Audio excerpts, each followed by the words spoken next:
How's it going, everybody out there in podcast land? I apologize for bringing the episode to you late. I was on kid duty with my son all weekend while my wife and daughter took a girls' weekend to New Mexico. So instead of recording, I hung out with him.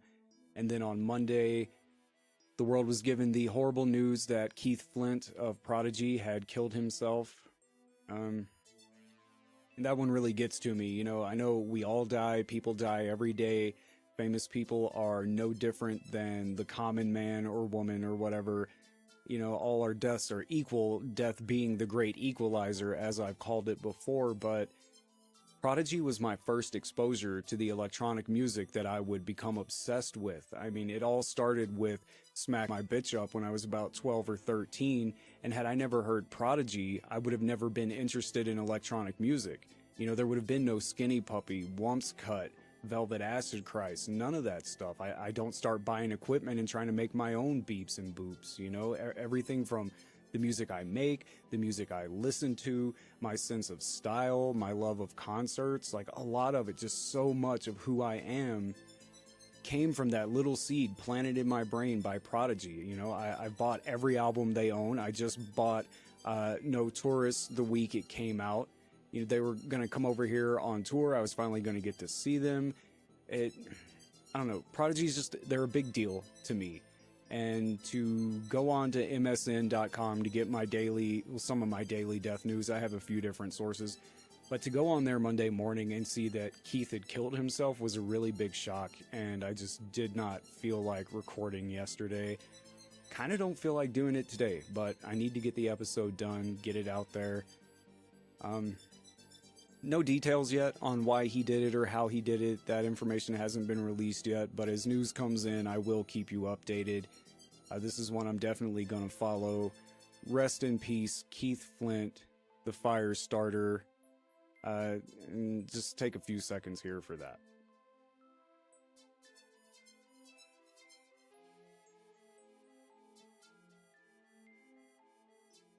Also, same day, it was announced Luke Perry of 90210 fame died.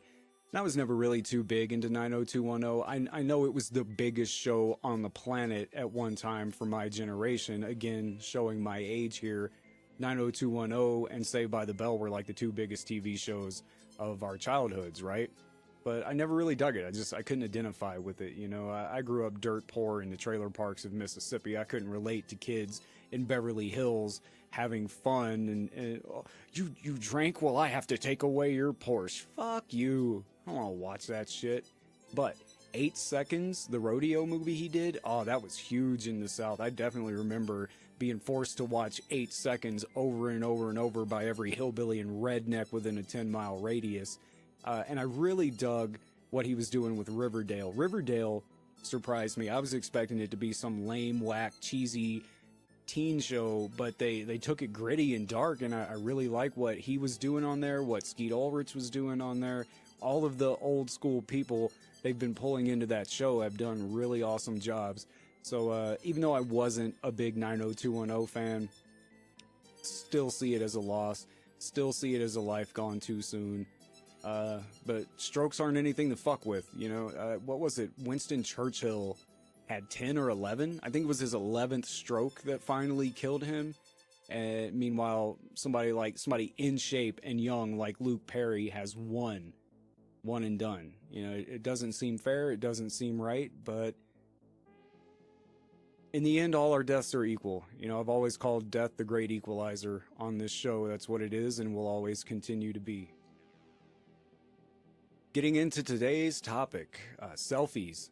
If you follow me on social media, you know I don't really do selfies that often. I mostly post pictures related to my today and death posts and things related to the show or death in general. I don't do a lot of pictures of me. My usual excuse for this is I don't think I'm very attractive. Young looking for my age, maybe, but attractive, not so much. So who the hell wants to see the pictures? Yes, I do post the occasional photo, usually of me with my wife or kids at graves, murder sites, horror movie filming locations, or the occasional celebrity I may have run into or taken a picture with, but usually again related to show content, not an issue of vanity. But I'm also not a picture person. My wife gets on to me a few times a year about never taking pictures of us. She thinks I don't take pictures of us. for whatever reason, like I don't want to show her off or something, and this is not the case. I'm just not a shutterbug. Maybe it's the Asperger's, maybe it's my extremely apathetic outlook on life, or maybe the fact that growing up my family wasn't one to take a lot of pictures. My mom had several photo albums of pictures of her family from the 50s through the 70s, but we never really took that many of our family, so it rarely occurs to me that I should whip out my phone, which has a really shitty camera by the way, another deterrent, and start snapping selfies. Pretty much the only time I think of needing to capture the moment is at graves, filming sites, landmarks, that kind of stuff, vacation stuff. I'm never a, hey, here's me doing a typical mundane thing. Look at me, I'm eating cheeseburger, YOLO. Not my fucking style. So today's topic intrigues me. In fact, selfie culture in general is bizarre to me. And this is probably going to go off on some kind of rant that, while I do feel it 95% of the time, I'm sure it doesn't apply 100% of the time, and definitely not to you, my loving audience, but more to the people who are in love with the culture of celebrity that has popped up around social media and selfies. Do people really think others give a fuck what they're eating or where they are or any of the other pointless drivel that makes up the majority of social media posts? Yes, I put up a picture of the sushi from Valentine's Day when Miss Grayson and I went out. The last time before that was probably of the Thanksgiving dinner she made. And before that was probably Father's Day the year before because she made these really cool avocado egg bowl things. Come to think of it, anything I post like that is rare and usually put up to acknowledge my family in some way. But there are people out there that do this shit every day. Oh, here's me getting coffee. Here's me in traffic on the way to the cool thing you can't go to. Here's me in Bay in the hotel pool on vacation. Fuck you. No one gives a shit. You aren't doing anything extraordinary. You're not a trendsetter. You're not an influencer. You're a regular motherfucker doing regular motherfucker shit, but you have some kind of hole in your being that makes you yearn for an unhealthy amount of attention. You have a psychotic need for relevancy and adoration. Your selfie from the cliff of the Andes Mountains or whatever is not original, no one is jealous, and no one thinks you're as cool as you do. You took a 2-week vacation and went somewhere millions if not billions of people have gone before. Get over yourself. Sick, don't need your pick. I know what maybe 3 of you look like, and that's because they were the first 3 to interact with the show. I know what Chris and Patch look like, and I know what Nick from the Tennis podcast looks like, but I'm not entirely convinced he's not a stock photo, because he just looks like someone you'd see in a corporate slideshow about synergy. But if you feel the way I feel about this kind of thing, fear not. Nature seems to have created a way to slowly weed these narcissists from our ranks, which is what we're discussing today. Look, I'm not victim shaming or blaming. At least 99% of the time I'm not. I mean, there's always that one fucker who kind of seems like they asked for it. And no, there's nothing wrong with taking a few vacation photos so you can remember the good times in your life. That is totally normal. We all do it. We all should do it. My complaint is when it goes overboard, and you know the kind of people I'm talking about, so don't try to make me out to be anti-photography. I'm not. I'm anti-narcissist. I'm against being so hungry for attention and trying to influence people or making them feel like their life isn't as great as yours because all these lying wannabe ballers are trying to make themselves look so awesome on social media. A question for such people. How much is it worth? How much are the likes and the shares and the retweets and the views worth to you? Is it worth your life? Because to about 300 people or so, the answer to that question was yes. We're talking death by selfie. Now, typically I prefer a format of 2 to 4 big stories in an episode, but a lot of these came from other countries or weren't considered big news and are about people that weren't well known, commoners like you and I. So there's not a lot of background information on most of these people. A coroner reports and eyewitness statements don't exactly come with a large wealth of information. So these stories are shorter than the usual stories I try to cover on the show. Like one big story and then several other short stories. Not the format that I prefer, but it's the one we get based on the topic. But what we lack in depth of information on these stories, I guess, is made up by the sheer amount of idiocy involved in them. But like I said, I don't victim blame or shame or make fun of, but I kind of did get a few chuckles out of putting this one together, man. Just learning about the idiotic lengths that people went to try to take a picture. Before we get into the stories, I'm going to read you an article from the Washington Post that kind of gives us just an overview of where we are in the culture of social media and selfies. Washington Post, October 3rd, 2018, by Allison Chu. The next time you're standing at the edge of a scenic cliff or on top of a waterfall, take care before snapping a quick selfie. It could be the last thing you do. More than 250 people worldwide have died while taking selfies in the last 6 years, according to a new study from researchers in India.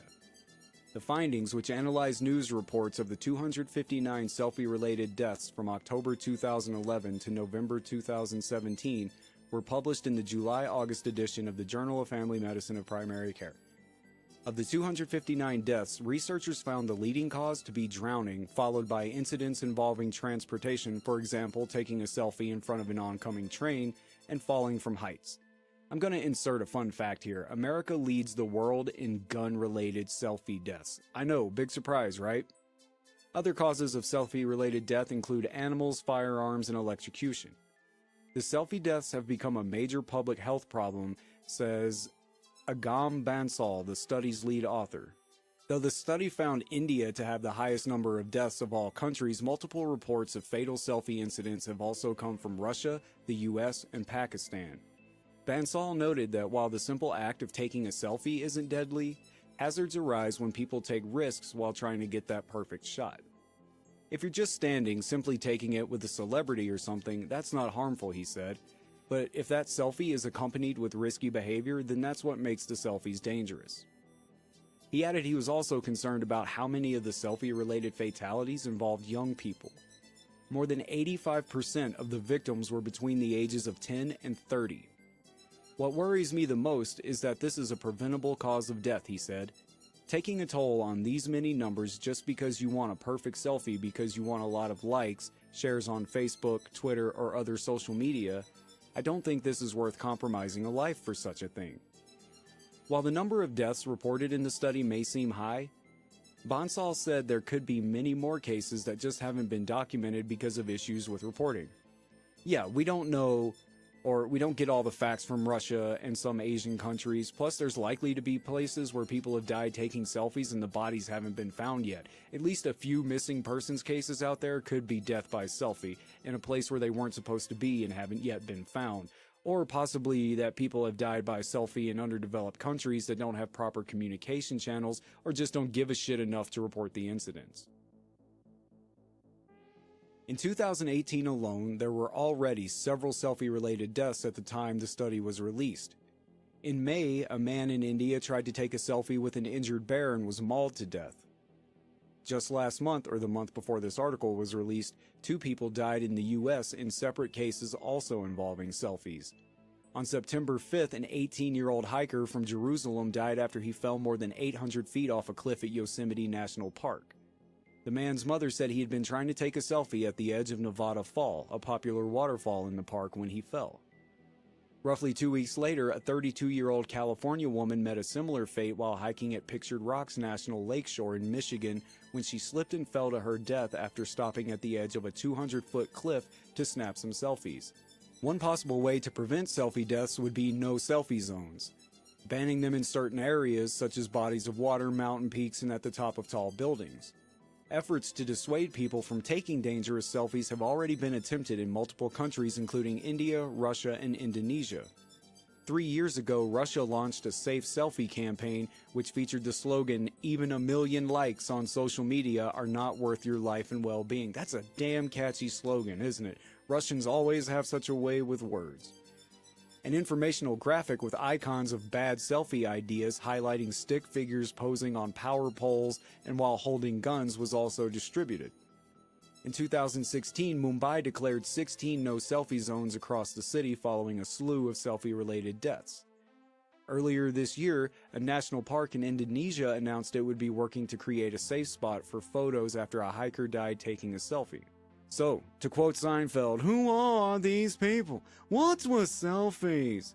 I don't want to see my face. Why would someone else want to see my face?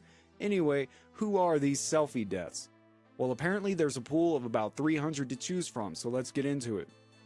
I did notice something interesting. A lot of these, not necessarily the ones I'm covering today, but in general, a lot of selfie deaths happen either in India or involve people from India, which I guess in what I just read you, it did say that most of the deaths seem to come from India. But then again, when you have a population of 1 billion people or more, statistically, everything is going to seem like it's more in that country, right? And first up, we do have a couple from India who immigrated to the US. So not in India, but involving Indians. You know I suck at foreign words and names and just pronouncing things that aren't American English in general. So to prevent butchering this couple's name, I'm going to just refer to them as the parts of the name I could pronounce. The woman's last name was Morthy and the guy's first name was Vishnu. This couple frequently showcased their adventure-seeking travels on Instagram, where they had more than 10,000 followers. From the Grand Canyon to the California coast, Morthy and Vishnu documented a life of travel and natural beauty in their adopted homeland. The pair had immigrated to Silicon Valley from India. Vishnu and Morthy met while they were both studying in the western Indian state of Kerala. Vishnu had wanted to be a doctor or an engineer. He used to be a chess player and loved maths, his brother says. Like so many young Indians, Vishnu was drawn to software engineering and the promise it held of a lucrative career overseas. After graduating, he and Morthy, by then his girlfriend, moved to Illinois so they could study at Bradley University. One of his professors, who instructed Vishnu in artificial intelligence and later hired him as a research assistant, said Vishnu was one of the brightest young programmers he had encountered in 30 years of teaching. He had a very dynamic personality and a very active mind. He was the kind of person who could have changed the world. An expert in big data and AI, Vishnu had recently landed a job at Cisco. Oh, big baller working at Cisco. A friend of theirs said that since Morthy wasn't permitted to work in the US, she threw her energy into blogging. The couple launched their blog and Instagram account titled Holidays and Happily Ever Afters, describing it as the happy place where wishful wanderlust meets vistas of positivity. Morthy's effusively upbeat posts, sprinkled with happy face emojis, rainbows, and unicorn references, were complemented by Vishnu's colorful photographs in which Morthy was unmistakable thanks to her bright pink hair. Morthy described her and her husband as travel-obsessed on the blog, and it was filled with photos of the couple in front of snowy peaks and on romantic trips across Europe, where they took selfies from a gondola in Venice, at the Leaning Tower of Pisa, and at the Vatican. Morthy described herself as the high-spirited storyteller who penned their social media entries, and Vishnu, she said, was head photographer of our most pretty pics. She described herself in the blog as a quirky free spirit and as an ardent adrenaline junkie. Roller coasters and skydiving does not scare me. Posting online was about more than just receiving likes, she often remarked, and she warned about the dangers of scaling high places just for photographs. Although in posts, Morthy described herself as a fan of daredeviltry and an adrenaline junkie, friends and family said the married couple were usually very cautious. A lot of us, including yours truly, is a fan of daredeviltry attempts of standing at the edge of cliffs and skyscrapers, but did you know that wind gusts can be fatal? Morthy wrote on a post with a picture of her sitting on a cliff overlooking the Grand Canyon. Is our life worth just one photo? One friend of the couple said that Morthy had written to her, "The world has so many beautiful places out there, and I feel we have so little time to see them all." While Morthy posted about the wonders of discovering new places, she also acknowledged the difficulty of the couple's mobile lifestyle. She mentioned the hardships of finding an apartment in New York and then packing all the couple's boxes for the move to California. Sometimes she stopped posting for months, then mentioned the dark times she had experienced and promoted an internet campaign to stop the stigma of mental illness. There are days in my life when unicorns sparkling in rainbow glitter are dancing around me and I still am buried in my blanket for weeks. Their friend Mohan said that despite the ups and downs that come with immigrating to a new country, the couple felt like they were living a dream. They were loving what they were doing, he said. She loved the fall colors and the snow, which we had never seen before in India. Even I am sad sometimes because I can't go back and see my parents, but they were happy. The couple's bodies were discovered in late October 2018 after tourists came across their abandoned camera equipment at the top of Taft Point, a granite outcropping 1,000 feet above the floor of Yosemite Valley. Rangers used high-powered binoculars to find the bodies, which were about 800 feet below the point, where visitors can walk to the edge of a vertigo-inducing granite ledge that offers spectacular views of the Yosemite Valley below. The recovery operation involved park rangers using technical climbing and rappelling techniques in addition to helicopter support from the California Highway Patrol for a short-haul operation. Sean Madison, a visitor who was at Taft Point on the night of the couple's deaths, realized he had unintentionally captured Morthy in a photo he took of himself and a friend. She appeared to be closer to the edge than any other tourist. She was very close to the edge, he said, but it looked like she was enjoying herself. She gave me the willies. There aren't any railings. I wasn't about to get that close to the edge, but she seemed comfortable. She didn't seem like she was in distress or anything.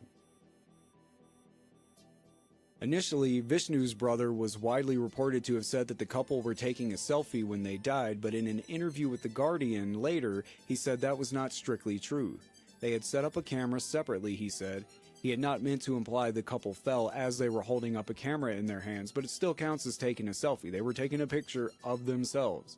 The coroner's report would later reveal that alcohol was present in their systems at the time of their deaths, though their level of intoxication is unknown. But let's be honest here, being that close to a cliff with no railings, even just a little tipsy, can cause that 1 foot slip that sends you down an 800-foot drop.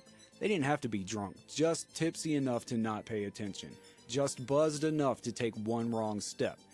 Selfies have been blamed for numerous deaths in Yosemite. In September, an 18-year-old Israeli man fell from an 800-foot cliff and died while taking one. In 2011, 3 young people died while trying to get pictures of Yosemite's vernal falls. According to a 2017 analysis by Outside Magazine, just over 1,000 people died in U.S. national parks between 2006 and 2016, excluding suicides. That number, of course, goes up with suicides, of which there have been several in national parks. At one time, I tried to research national park deaths to do an episode of this show, but the government doesn't really release enough information to put together a show. Like, they are very mum's the word on any kind of details. So I had to abandon that episode, and instead you got amusement park disasters. But there was one story about a dude that was taking a helicopter ride over the Grand Canyon and just peaced out. Like, he opened the door and just jumped out. People might be deciding, do I want to go to Disney World or on a cruise or to a national park, says Graham Otley, the general manager of Southern Yosemite Mountain Guides, a private guiding company. And for people who are used to being in very regulated settings with guardrails and smooth pathways, it may not be clear what is a safe place and what is an unsafe place. For those close to the couple, recent events still have an air of unreality. Nikolopoulos, the professor who taught Vishnu in school and later hired him, said that it's hard to believe Vishnu died over something as trivial as a photograph. He's looking into starting a scholarship program for graduate students in Vishnu's name. Jishnu, Vishnu's brother, said that Vishnu and Morthy had been planning to return to India at the start of the next year for a wedding. He remembers his brother as an amazing person, almost perfect in every aspect, and he remembers the bond the couple shared. They loved each other like no one has loved anyone else. I mean, if you have that kind of love, you want to die together, right? And the way they died was shitty. It was preventable.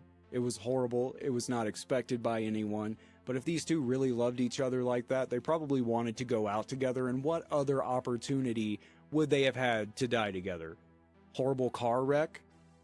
Other than that, you just fight life. You grow up, you get old, you get a bad heart or cancer, and one of you watches the other one die. So as horrible as it is that they fell off the cliff, there is a bit of romanticism to it, you know? That is the story of Morthy and Vishnu. 2 lovebirds immigrated to the U.S., wanted to see the sights, and just got a little too close to one. And this next story is short. Most of the coverage of it seems to be reposts of one article. I couldn't really find a lot of information, but it's just too hardcore to not mention. We're going to go to Romania for the story of Ana Ursu, May 2015. In various articles, she was described as vain, selfie mad, and selfie obsessed. I didn't know her, and I'm not going to judge. And really, even if an attractive young woman is vain or selfie obsessed, we live in a society that encourages it. If you're quote-unquote lucky enough to be considered attractive by the majority of people on social media, you're encouraged to put up pics. People hit you up all the time. You should post more pics. You're so beautiful. Like all the pics. Give us more for the spank bank. Or whatever the hell they do with the images. So why wouldn't people, especially young people, come to associate this attention with their overall self-worth and keep upping their selfie game to keep the audience pleased and that self-esteem train coming? And what if it's that very train that kills you? Ana Ursu, 18, and an unnamed friend, 17, were in the Romanian town of Iasi looking for the perfect spot to take the ultimate selfie when they came upon a train station. The two climbed on top of a stopped train car to snap a few pics. Ana sat down, readying to take a picture when she stuck her leg in the air, which would have been no big deal except for the fact that there were multiple power lines above this train and Ana's foot connected with one, sending 27,000 volts through her body, causing her to burst into flames. Okay, this is how hardcore it was. The friend, who wasn't touching her in any way, wasn't even close enough for the electricity to jump over to her, was knocked backwards by the blast. A blast. This sounds like horror movie shit that gets overplayed with the eyes oozing, clothes burning, screaming and squealing type of electrocution. She burst into flames, dude. A passerby who saw the horrific accident unfold risked his own life by scrambling on top of the carriage to put out the girl's burning clothes before phoning the emergency services. He said that he had been going for a walk when he spotted the girls playing on top of the train. He called out to them to keep their heads and legs down, and just as he did, he heard a loud bang, and that's when Ana turned into a human fireball. Both teens were taken to the hospital, but Ana, who had burns to over 50% of her body, later died. A hospital spokesman said he doesn't think the girl even touched the wire. She had just come in contact with the electrical field around the wires, which is just as deadly. One nurse stated there was no possible way to save her as her entire body had been burned. I mean, it sounds like she got cooked from the inside out. And the girl who survived said that her friend had wanted to get the ultimate selfie, and that they hadn't even considered the danger. And that's a random way to die, though, so it couldn't have happened twice, right? Wrong! Almost a year to the date before Ana fried herself on top of a train, a 21-year-old man in Spain did pretty much the same thing. May 2014, a Spanish man was electrocuted after climbing onto the roof of a train to take a selfie. The 21-year-old died after clambering on top of a locomotive with a friend. The duo thought the train, parked in a siding at the town station, wasn't electrified, but its cables were in fact still connected and conducting a current. As he went to snap the photo with his mobile phone— who the fuck says mobile phone? It's a cell phone. The man accidentally touched a high-voltage wire carrying as much as 35,000 volts. The electric shock threw him from the top of the train. Firefighters, police, and paramedics rushed to the scene. The electric supply between local stations was cut so the pair could be tended to, but it was too late. The 21-year-old man from Vegas de Triana was declared dead at the scene, and the mayor declared 3 days of official mourning in the town. Okay, so this has happened twice. Surely if it happens, like in your home country, you hear about it, and you learn about the dangers, and you know not to climb onto trains to take selfies for any other reason, right? Wrong again. October 2015, and this kid didn't die, just trying to drive home the stupidity of people making the same mistakes over and over. A 14-year-old was given a serious electric shock after hitting cables while attempting to take a selfie on the roof of a commuter train outside Barcelona. The teenager had climbed onto the roof of the train just north of Barcelona at 6:20 p.m. when his head came into contact with the cable. The youth, who was not identified, was knocked unconscious from the shock and was being treated in a hospital the last time anybody checked in on him. February 2019, this year, this shit just happened. A man was electrocuted and a minor boy was burnt while they were trying to take a selfie on a train roof in India. Mohammed Faisal, 20, and Mohammed Naved, 11, both residents of some town I can't pronounce, went on top of an empty goods train. Both had been taking selfies when they touched the high-tension wire. Faisal got stuck in the wire and Navad fell from the top of the train, getting an electric shock. But Faisal died on the spot while the boy was sent to the hospital with serious burn injuries.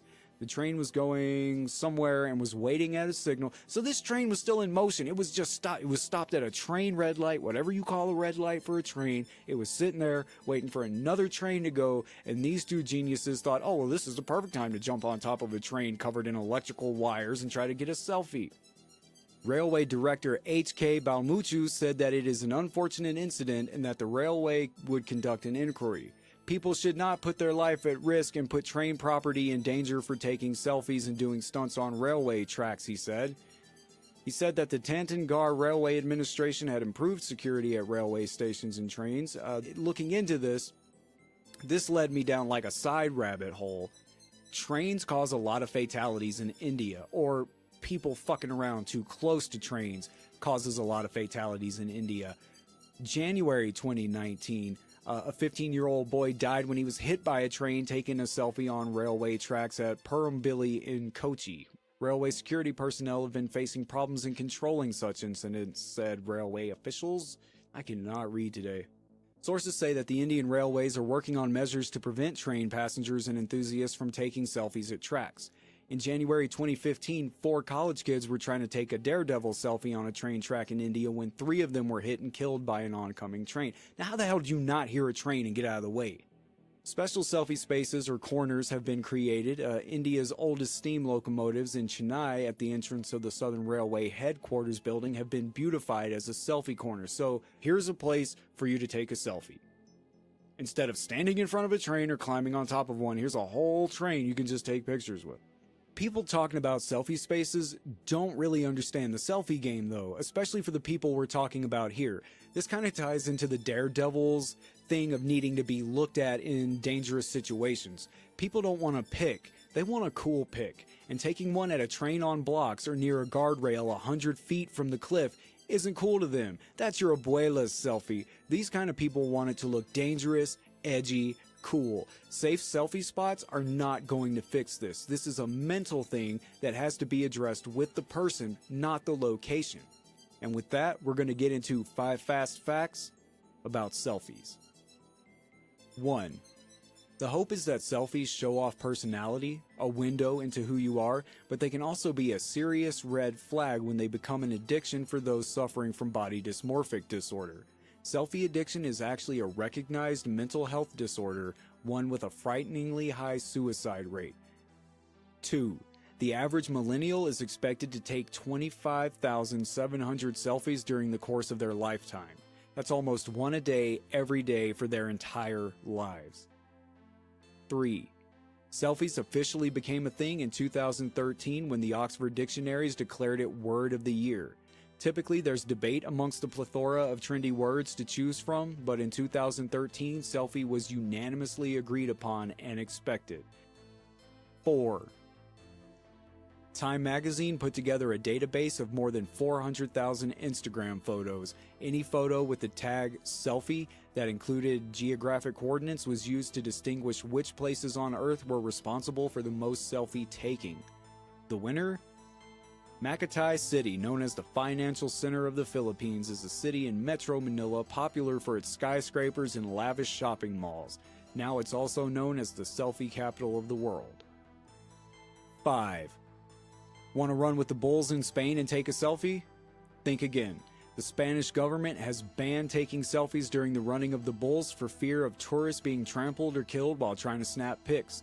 And see, this right here is what you need. Being proactive and creating a deterrent. Your safe space isn't going to stop somebody from taking a dangerous selfie, but the threat of being fined $3,000 just might be the deterrent you're looking for. Alright, what now? We've got more falling off of stuff, we got a few gunshots, some car wrecks, drownings. Let's do a couple wrecks real quick. If you're a person with a brain, chances are you know that texting while driving is a bad idea. So why then do so many drivers continue to do just that? Statistics show that the average time your eyes are off the road while texting is 5 seconds, long enough to travel the length of a football field at 55 miles per hour.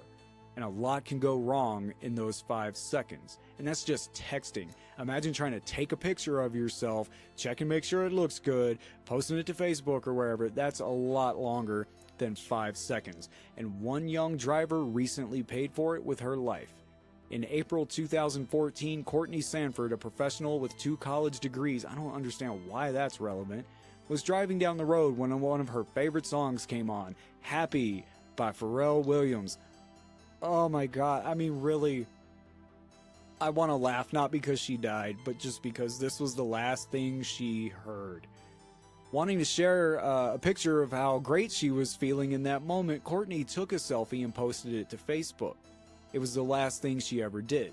See, Courtney didn't pull over to take the photo and post it. She did it while driving. Again, not just a quick BRB send text. No, this chick posed for her picture, took it, checked it, posted it to Facebook or where the fuck ever. Like, she was doing this for a while driving.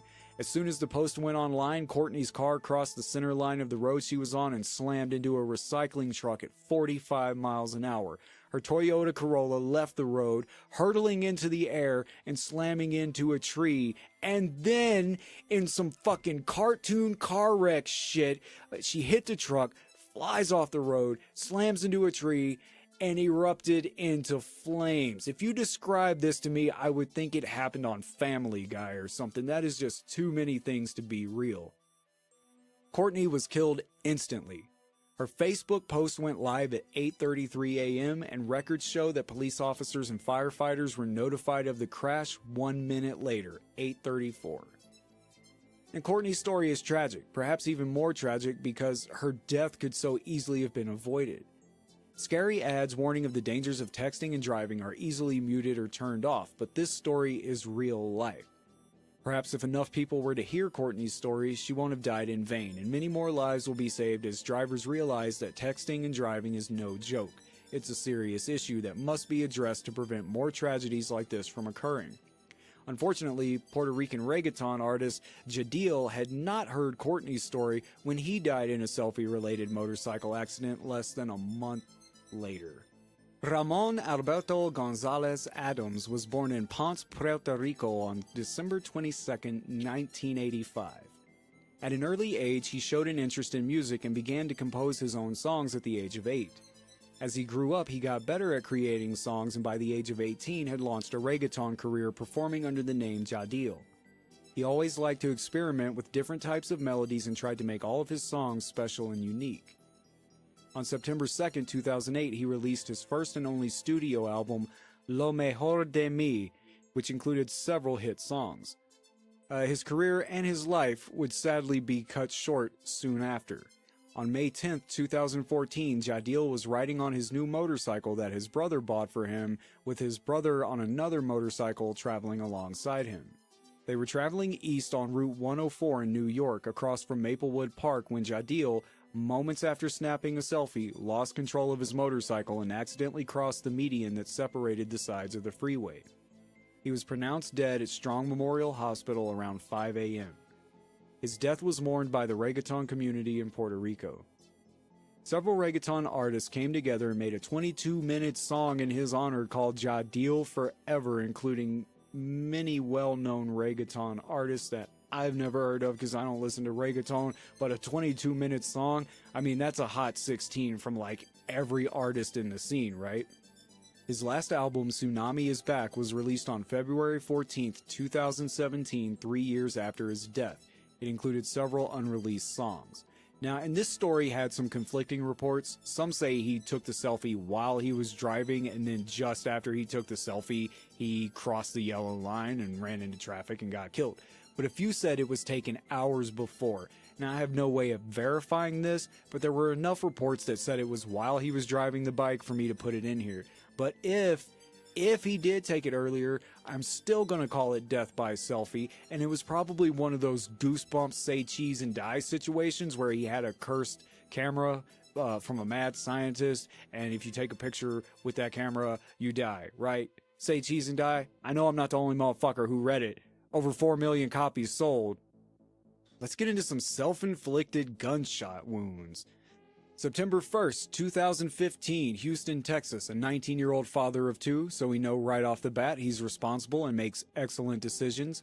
DeLeon Smith accidentally shot himself in the throat. Oh, God, that's a slow death. Like, that's not quick, dude. If you shoot yourself in the neck or the throat, while posing for photos with a gun he thought was not loaded. The shooting happened at an apartment complex in the 9800 block of Forum Park in southwest Houston. Police say DeLeon Smith found a gun and was taking photos of his cousin and himself. "It's the worst feeling of my life," said Eric Douglas, the victim's uncle who tried to resuscitate his nephew. "A numb feeling. It's still unbelievable," said Alma Douglas, the victim's grandmother. "Yesterday was my birthday. He came to wish me a happy birthday, and then to hear this kind of news." Family members say Smith was supposed to start classes at Houston Community College the next day. The young father leaves behind two small daughters, ages 1 and 3, according to relatives. No info on who actually owned the gun, and Mr. Smith isn't the only one who seems to find guns or to have shot himself with a gun while taking a selfie. August 2014, Mexico City. Oscar Otero Aguilar, 21, from Mexico City, apparently wanted to pose for a selfie with a gun. Aguilar borrowed the gun and was said to have not known it was loaded. Local police suggested that he and his friends had been drinking at the time, and the result was that the gun went off. Aguilar died from his injuries, but Aguilar isn't even the first to have lost his life while attempting a gun-posing selfie. Last year, Manuel Ortiz of Phoenix, Arizona, was shot dead as he and his sister posed for a Facebook selfie with a gun. In that case, there were also reports of alcohol being a factor and suggestions that they didn't know the gun was loaded. So we've got a pattern here of people not knowing a gun was loaded. You know how you can tell if a gun's loaded? You pop out the clip or check the chamber. Seriously, it's not that hard. If you know how to put the bullets in, you know how to see if they're in there and take them out. New Year's Eve 2012. Phoenix police say a man was killed on New Year's Eve after accidentally being shot by his sister, who was playing with a gun while the two were posing for photos. This situation is not incredibly hard to believe. In fact, there are several Facebook pictures involving Ortiz and guns willingly held to his own head. Ortiz's sister, 19-year-old Savannah Ramirez, was not charged in her brother's death at the time of the article, despite reports that say the pictures Ramirez and Ortiz were posing for were intended to be posted to Facebook. Police said they don't know what the purpose of the pictures was. Still, Facebook seems plausible given the number of similar photos already on Ortiz's Facebook page, so this guy had already been taking a bunch of selfies with guns long before this happened. Although police couldn't confirm if Ramirez and Ortiz were involved in gangs, there's also a Facebook photo for that. If we're to believe Ortiz's Facebook friends, they are from the 31st Avenue chapter of a local gang. Alcohol may have played a role in the accidental shooting.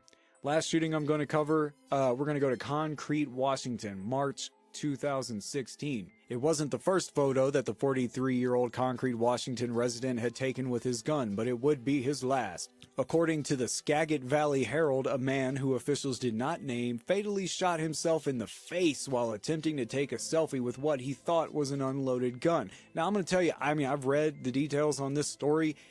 He knew it was loaded. He was the only one operating it. The man's girlfriend, who was with him when the gun went off, told authorities that the pair had taken several selfies with the gun throughout the day. The man unloaded the gun before each photo session, then replaced the bullets when they were done. Because he was tarded. Really, why else would you keep putting the bullets back in if you're just going to take another picture in a minute?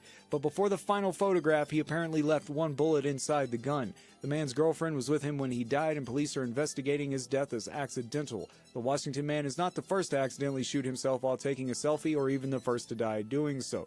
Last fall, a 19-year-old from Houston died while taking pictures of himself with a gun and posting them on Instagram. And we come full circle. In Russia, where a woman almost died after inadvertently shooting herself while posing for a photo with a gun she had found, caused Russia's Internal Affairs Ministry to publish a brochure instructing citizens on safe selfie habits. A selfie with guns kills, read the warning next to an image of a stick figure holding a camera and a gun slashed out by a red line. I grew up in the South, where you know how to operate a gun by the time you go to school. They were never locked in cabinets. They weren't unloaded. They weren't kept separate from the bullets. There was no locks on the trigger. You just taught a child how a gun works, how to be responsible with it, and not to point it at things they don't want to die, which includes other people or themselves. They taught us how to shoot a gun in school, hunter's education. We sat through a week-long course, one period a day, learning safe hunting habits and what to do in the wild and all this stuff.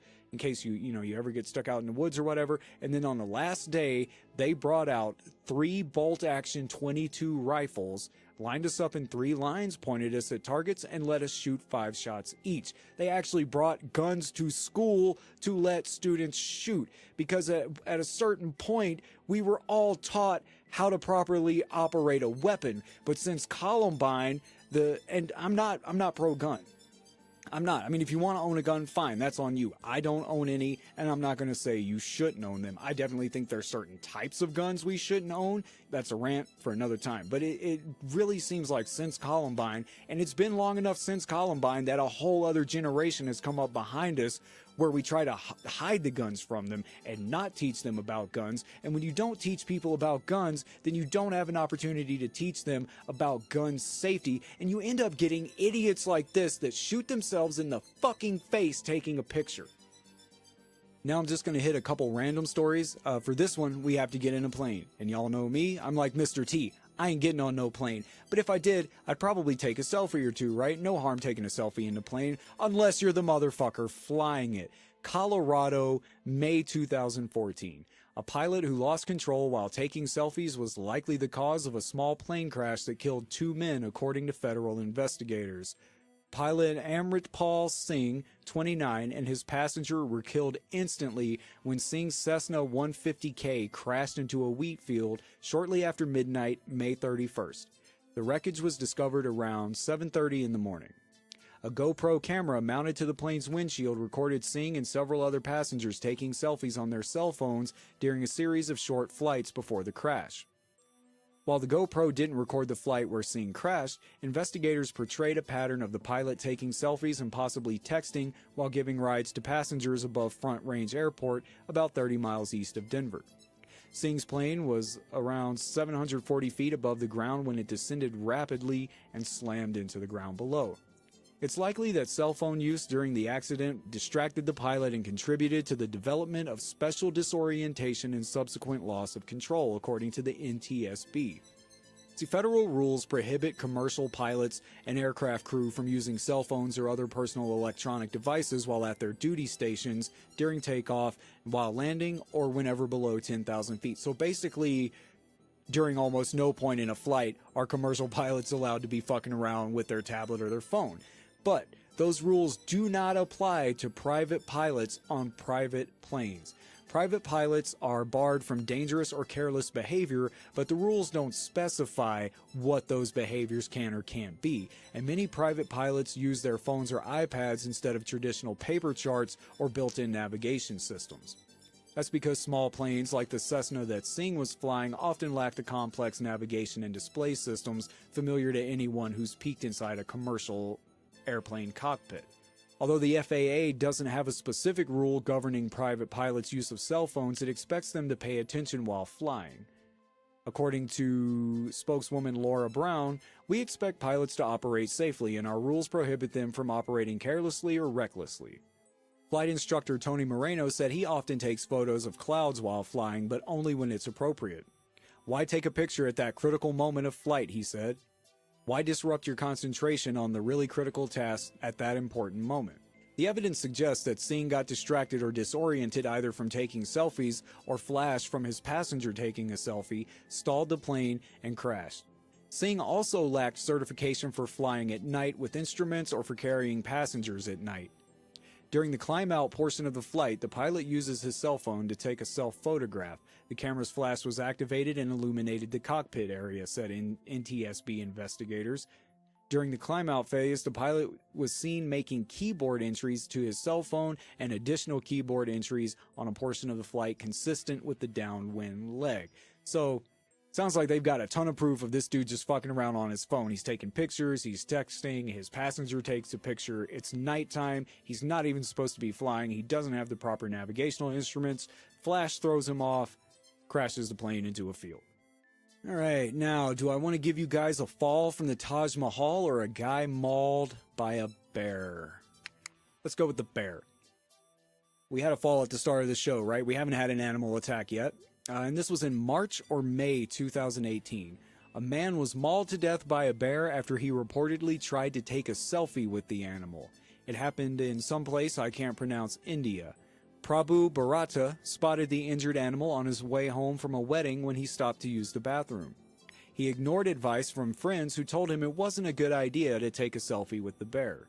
And it didn't take long for the bear to strike once Bharata was close, chasing him for a short distance, then mauling him. So this bear didn't sound too fucking injured. Friends and family recorded the incident on their cell phones. Notice it doesn't say friends and family tried to help. They stood back and recorded the shit, with the gruesome footage going viral after hitting the internet. Oh my god, so they're the ones that put it out. Should we help him? No, I'm just going to stand back like 300 feet and take it. I'm going to post it to Instagram, then we'll go get his body. But you know who did try to help? A stray dog. This dude's surrounded by friends and family. See, they were kind of like in a caravan leaving the wedding. This dude pulled over to use the bathroom. All his friends and family that are leaving the wedding pull over to wait for him or whatever. He sees a bear. He takes a picture. They say, hey, man, don't do that. None of them try to help him. Out of nowhere, a stray dog runs in and starts biting the bear, but the bear didn't even notice the dog was there. It was so engrossed in trying to murder this dude, it didn't even notice a dog biting it on the ass. Needless to say, it didn't deter the bear. Bharata died on the spot, according to forest rangers, and eventually the bear was tranquilized so this guy's body could be retrieved. So they left this dude laying there dead. Maybe he didn't even die right away, but nobody was going to go near the bear to get him. So he laid there, died, and continued to lay there until they put the bear to sleep and dragged the body out. But rangers did say the bear was being treated for its injuries. That's good, right? A wounded bear got help, and all he had to do was murder an idiot who thought it was okay to take a picture with an injured bear. Selfies with bears became something of a trend in 2014, so much so that the U.S. Forest Service was forced to warn people not to get so close to the animals. Even organized animal selfies are dangerous, but not necessarily for the humans involved. Activists have been warned that in some popular holiday destinations, animals like monkeys, tigers, and elephants are being abused for the enjoyment of visitors. So just a little information there that animal selfies are a thing. Apparently in controlled environments where they treat the animals like shit. I think those are called zoos, right? Where they cage up animals and treat them like shit for the amusement and enjoyment of humans. Anyway, before we get out of here, let me run just through some rapid-fire deaths from the list of selfie deaths Wikipedia page. Portugal, August 2014, a Polish couple fell to their death off a cliff in Portugal after crossing a safety barrier to take a selfie with their children. Their two children, who were present at the scene, did not fall, but did get to watch their parents plummet to their death. Russia, January 2015. Two young men died in the Ural Mountains after they pulled the pin from a live hand grenade to take a selfie. The phone with the picture remained as evidence of the circumstance of their deaths, but they did not survive. Spain, August 2015. A man was gored to death in the annual bull running festival while trying to take a selfie with a bull, so I guess that is a thing. Australia, March 2016, a 22-year-old from Melbourne was shot in the face with a sawn-off shotgun. Oh my God. I'll take getting shot in the throat with a pistol before I take a sawed-off to the face. The gun was fired by a friend who was holding it. The shooter fled the scene and was charged with murder. China, May 2016, a Chinese businessman. Aren't all men in China businessmen? That's just what I've been led to believe.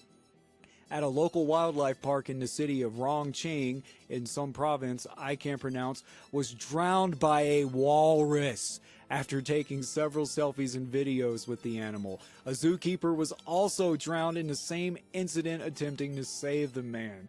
Walrus 2, humans none. Go watch Tusk. Nepal, July 2016. In southern Nepal, a truck driver stopped for a wild herd of 21 elephants crossing the road. The driver exited his vehicle to take a selfie with the animals. The herd attacked and killed the man. A similar incident occurred in Kenya, September 2016, and just a ton of train-related deaths, drownings, gunshots, and falling off things. Also, a few incidents of trying to get a selfie with a plane landing in the background, resulting in people getting hit by the plane itself or other vehicles on the tarmac. Just think of anywhere you've ever wanted to take a picture, or anywhere you think you could take a picture, anything you want to take a picture of, just think of that and just know that someone died doing it, because we are fucking idiots. I don't exclude myself. I've gone on the Scottsbluff National Monument. I've gotten up really close to the edge and taken pictures. I'm sure I did it when my family and I went to the Grand Canyon. I take pictures every now and then, and I'm sure I am not immune from having been like, man, maybe I shouldn't be standing here. But some of these, dude, some of these are just ridiculous. I mean, you're aware you're smaller than an elephant, right? So if there's 15 elephants outside, maybe you stay in your car or turn the fuck around. You don't get out and try to take pictures with what is basically the living ancestor of giant mammoths. Seriously, you don't step over the guardrail, dude. You don't do any of this stuff. I mean, what did we learn? That my desire to not be photographed is probably an evolutionary mutation that will end up serving me well and not dying a stupid selfie death. That's my takeaway from this. We learned that a picture is not worth your life, to pay attention to your surroundings, to stay away from ledges, heights, trains, electrical cables, deep bodies of water, guns, animals, and to not selfie and drive or fly. This is all basic Darwinism, folks. You either have a sense of self-preservation or you don't. And I feel like, and again, not victim blaming or shaming, but are they really victims? I don't know, whatever. I'm not making fun of the dead people, but I really feel like the cases presented here today are evidence that these people did not have the sharpest sense of self-preservation. The guardrail is there for a reason. The warning signs are there for a reason. Other people aren't trying to take the same picture for a fucking reason. Just be careful and pay attention when you're taking pictures, guys. Obligatory self-promotion, knowbetterdeath.info for all info on No Better Death. Show notes, updates, random thoughts from me, pics, links to all things No Better Death, social media, podcast apps, etc. Just go to knowbetterdeath.info for anything you need to know about the show. If you would be so kind, please tell your friends and leave an iTunes review. Like, follow, subscribe, share, retweet, whatever you do, wherever you do it. The best ways to contact me are the No Better Death Facebook page, No Better Death 1 on Twitter, or send an email to nobetterdeath@gmail.com if you have something you want to say, stories you want to hear, or stories to share. Whatever you got, hit me up. I did start a Facebook group. Chris Albert said that was a thing I should do, so I did it. So I guess just go to Facebook and look for No Better Death. You'll find the page and the group. I'm also on Instagram now if you want to follow the show on there. Thank you for tuning in again. Be sure to come back next time for whatever death nerdy shit we'll be talking about next week. I don't have it fully scripted yet, but I'm leaning towards death in bathrooms. I don't know what I'm going to call it yet. Like, basically, I just have the links for some references at this point. I'm early in the scripting, but we're going to be taking a look at people who died in the bathroom. Until next time, I am sick. Don't take no pic, Grayson. Try not to die.